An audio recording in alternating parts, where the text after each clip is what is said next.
ఒకసారి టీచర్స్ని చూస్తే నాకు చాలా బాధ వేస్తుంది. ఇంట్లో ఇద్దరు పిల్లలు ఉంటే తల్లిదండ్రులు మా ఇంట్లో చూస్తున్నాను కదా, పిల్లల్ని స్కూల్కి పంపించేస్తే కొంచెంసేపు మాకు ఇంట్లో ఫ్రెష్గా కూర్చోవచ్చని చెప్పి తల్లిదండ్రులు అనుకుంటూ ఉంటారు.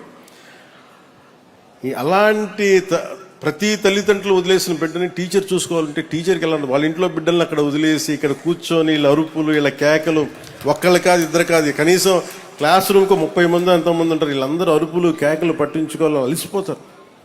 వాళ్ళు ఇంటికి వెళ్ళి వంట వార్పు చేసుకోవాలి, వాళ్ళు ఇంటికి వెళ్ళి అన్ని పనులు చూసుకోవాలి.